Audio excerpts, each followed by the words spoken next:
Hey folks, it's Manninen from the website TahoeTrailGuide.com, bringing you part 3 of this series of skate ski related videos today. If you remember from part 2, I talked about our body positioning as we look at ourselves in profile or from the side. Very brief recap. We're going to have a neutral spine, we're going to drop our weight down, and then we're going to hinge forward from the ankles to the point where we have to catch ourselves. Now, I want to look at our body positioning today from the front. Still want to have that neutral spine, dropping our weight.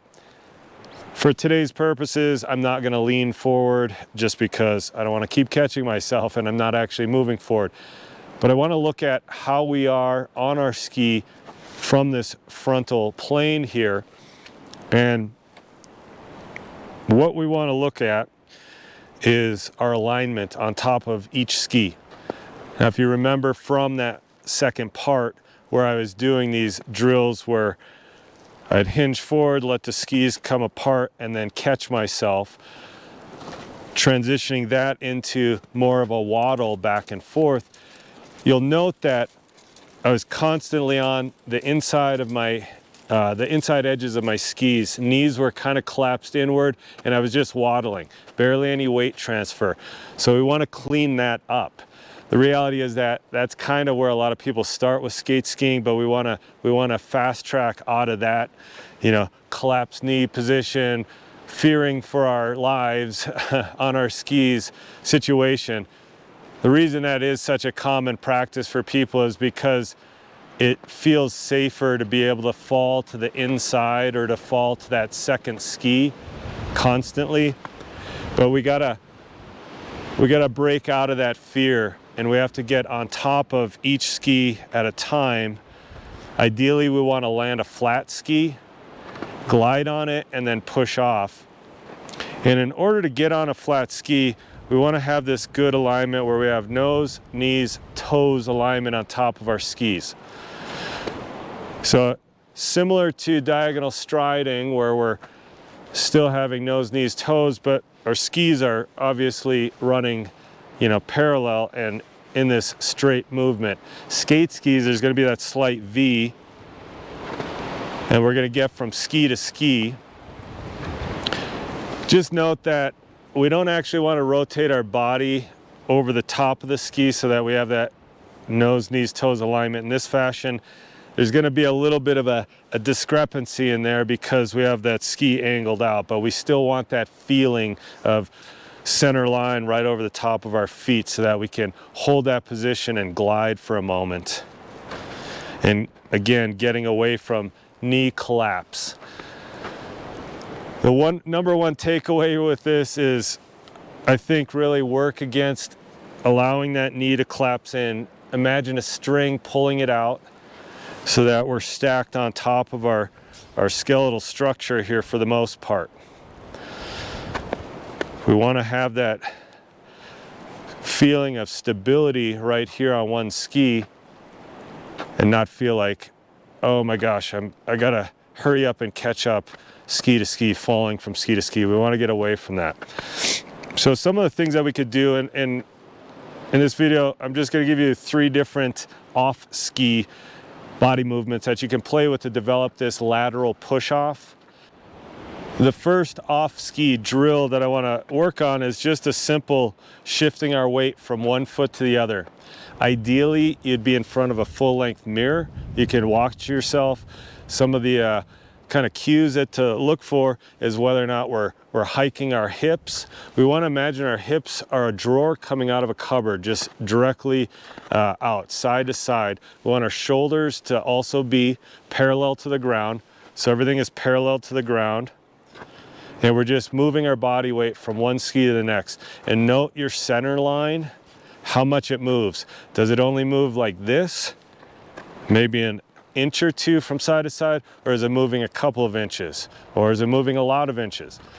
Right, we want to have this feeling where when we push off from one foot to the next, we can land and be stable. So start with that. And then to challenge yourself, we can start to bound a little bit from foot to foot. Still kind of having that feeling of hips parallel to the ground, shoulders parallel to the ground. Essentially a quiet upper body. But we want to develop that feeling of sticking the landing. You could add a little bit more dynamic push off when we're bounding. But we want to stick that landing so that we're stable on that one leg. We want to avoid, you know, hey, I'm balanced on one ski. Maybe so, but I can't do much with all these angles. Want to straighten that up, get that nice center line over the top of our foot. And then the third off-ski drill can be what's called a box drill, a U drill, a square drill, whatever you want to call it. A lot of people just call it a box drill, but you're coming up on one ski, you're going down, over, and up on the next ski, down, over, up. This is essentially V2 body movement here. We're double pulling, pushing off, gliding, double pulling, pushing off, gliding. So just having this feeling of down, over, up, almost robotic. We want to get real precise with this motion. We don't want to cut corners and do some sort of like X pattern. We're not trying to do that. We want to come down, over, up. Start to feel that compression and expansion. Compression, expansion. Just a fast recap. Still neutral spine, still dropping our weight. On one ski, nose, knees, toe alignment. Quiet upper body, hips and shoulders parallel to the ground. And then 3 drills, side to side, bounding from side to side, and then the U or the box drill.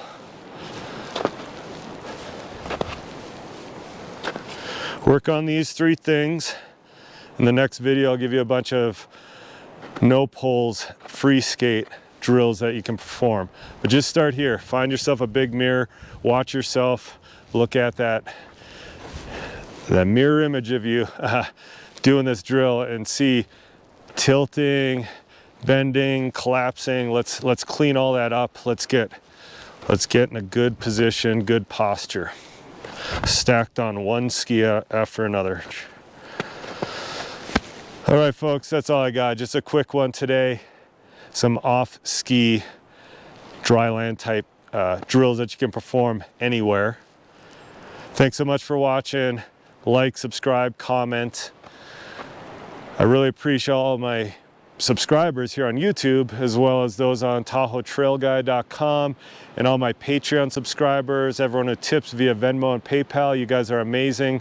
I really appreciate all the support. All right, we'll see you in the next video, and hopefully in the next video, I got a lot more snow all around me because we got big storms potentially coming in this week. We're due for it here in Tahoe. We need it desperately. Okay, thanks so much. Take care, folks.